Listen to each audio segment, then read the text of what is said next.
ہر امام کی زندگی میں ہمیں یہ معلوم ہوتا ہے کہ حکومت نے ہر طریقے سے چاہا ہے کہ امام کی تذلیل کی جائے، امام کو رسوا کیا جائے۔ لہذا جہاں ایک واقعہ ایسا پیش آتا ہے کہ حکومت کی طرف سے، دربار میں خلیفہ کی طرف سے پیشنہاد کی جاتی ہے اور یہ کہا جاتا ہے کہ وہ غلام کے جو ہر کسی کے آنے پر پردوں کو ہٹاتے ہیں اور یہ اس کے احترام کا سبب بنتا ہے، یعنی جب بھی کوئی دربار میں آتا تھا احترام میں غلام بڑھتے تھے اور اس کے لیے پردوں کو ہٹایا کرتے تھے۔ خلیفہ نے کہا کہ میں چاہتا ہوں کہ فرزند رسول کی اور امام نقی کی تذلیل کی جائے، امام کو رسوا کیا جائے، لہٰذا جب امام تشریف لائیں تو کوئی غلام آگے نہ بڑھے اور پردوں کو نہ ہٹائے، اور امام کو خود پردے ہٹانے پڑیں گے، لہٰذا امام رسوا ہو جائیں گے۔ مگر جسے خدا عزت دیتا ہے اسے دنیا کا بنایا ہوا کوئی خلیفہ ذلیل اور رسوا نہیں کر سکتا۔ امام بتانا چاہتے ہیں کہ ہم وہ ہیں کہ جسے خدا نے عزت عطا کی ہے، لہٰذا دربار میں امام تشریف لاتے ہیں، غلام پیچھے ہٹ جاتے ہیں، کوئی غلام پردے کو ہاتھ نہیں لگاتا۔ اب پروردگار حکم دیتا ہے ہواؤں کو، تیز ہوائیں چلتی ہیں اور ہواؤں کے جھونکے اتنے تیز ہوتے ہیں کہ پردہ خود بخود ہٹ جاتا ہے اور امام دربار میں تشریف لے آتے ہیں۔ یہ جب کرامت دیکھتا ہے اور یہ انتظام پروردگار دیکھتا ہے جب خلیفہ، تو احترام میں کھڑا ہو جاتا ہے۔ لہٰذا ہر طریقے سے ہر امام کے زمانے میں کوشش کی گئی، ہر امام کے زمانے میں ہر ممکن کوشش کی گئی حکومت کی طرف سے کہ امام وقت کو رسوا کیا جائے، لیکن یہ امام ہوتے ہیں کہ جنہیں پروردگار عزتیں عطا کر کے دنیا میں بھیجتا ہے۔ لہٰذا یہ ایک واقعہ، اس طریقے سے ایک اور واقعہ امام کی زندگی میں پیش آتا ہے۔ آپ کے گھر پہ حکومت کے کچھ کارندوں کو بھیجا جاتا ہے تلاشی لینے کے لیے، اور جب امام کے گھر میں کچھ نہیں ملتا تو وہ لوگ امام کو گرفتار کر کے دربار میں لے آتے ہیں، اور جس وقت امام دربار میں گرفتار کر کے لائے جاتے ہیں اور دربار میں امام کو لا کر کھڑا کیا جاتا ہے، اس وقت دربار میں شراب نوشی کی محفل ہو رہی ہوتی ہے۔ اللہ اکبر! خلیفہ ہے، اس کے ہاتھ میں شراب کا جام ہے اور وہ شراب پی رہا ہے، اور امام وقت امام نقی علیہ السلام کھڑے ہوئے ہیں۔ اب جیسے ہی خلیفہ نے امام نقی کو دیکھا، اب امام نقی کی خدمت میں خلیفہ نے امام نقی کی جسارت کی، ایک جسارت آمیز جملہ کہا۔ کیا کہا خلیفہ نے؟ خلیفہ کہتا ہے کہ ابن رسول اللہ آپ بھی تناول کیجئے، اور اپنے شراب کا پیالہ امام کے آگے پیش کیا۔ امام نے کہا، امام نے ارشاد فرمایا کہ پروردگار جانتا ہے کہ ہمارا خون اور ہمارا گوشت اس نجاست سے پاک ہے۔ یہ وہ لوگ ہیں کہ جن کے لیے پروردگار عالم نے انما یرید اللہ جیسی آیت نازل کی ہے۔ رجس اور نجاست امام کے نزدیک آ ہی نہیں سکتی ہے۔ امام نے کہا مجھے اس سے باز رکھ۔ جب اس نے دیکھا کہ امام نوش فرمانا نہیں چاہتے، امام نے منع کیا ہے، اور اسے محسوس ہوا کہ امام یہ کام نہیں کریں گے، ہرگز نہیں کریں گے، چاہے مجبور بھی کیا جائے تب بھی امام یہ کام انجام نہیں دیں گے، کیونکہ نجاست امام سے دور ہے۔ اب وہ کہتا ہے کہ اچھا ہمیں شعر سنائیے، ہمارے لیے کچھ اشعار پڑھیے۔ امام نے کہا میں اشعار پسند نہیں کرتا۔ امام ارشاد فرماتے ہیں کہ میں زیادہ شعر نہیں پڑھتا، لہٰذا مجھے اس کام سے بھی باز رکھا جائے۔ اب یہاں پر خلیفہ نے مجبور کیا کہ نہیں، شعر کچھ سنانے ہوں گے، کچھ شعر پڑھنے پڑیں گے۔ اب امام نقی علیہ السلام نے جو اشعار پڑھے ہیں سر محفل، ایسے اشعار پڑھے ہیں، ایسے شعر پڑھے امام نے کہ خود وہ خلیفہ کہ جو شراب پی رہا تھا اس کی آنکھوں سے آنسو جاری ہو گئے، اور روایت کہتی اتنے آنسو جاری ہو گئے کہ اس کی داڑھی آنسوؤں سے بھیگ گئی۔ حکم دیا کہ شراب کو جمع کیا جائے، پھینک دیا جائے، اور آج کی اس محفل کو تمام کیا جائے۔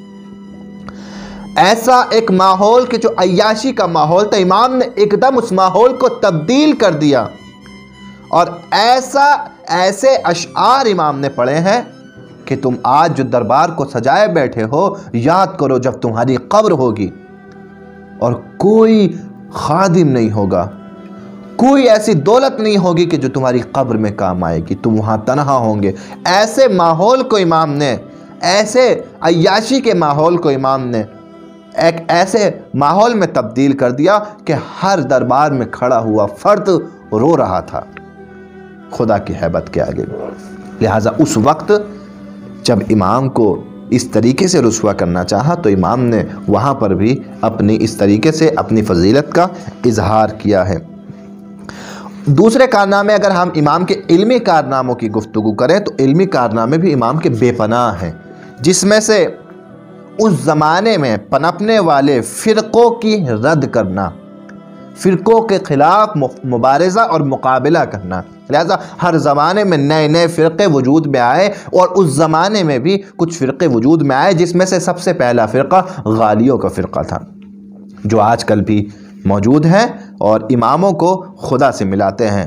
کبھی کوئی علی کو خدا کہتا ہوا نظر آتا ہے، کبھی کوئی کسی امام میں خدائی کا دعویٰ کرتا ہوا نظر آتا ہے۔ یہ وہ نقطہ ہے اور یہ وہ مسئلہ ہے کہ جو امام نقی کے زمانے میں بھی موجود تھا، اور غلات اتنے بڑھ گئے تھے کہ حتیٰ غلات کہنے لگے تھے کہ امام نقی خدا ہے، خالق ہے، مدبر جہان ہے، اور ہم جو ہیں امام نقی کے پیغمبر ہیں اور امام نقی کے بھیجے ہوئے نبی ہیں۔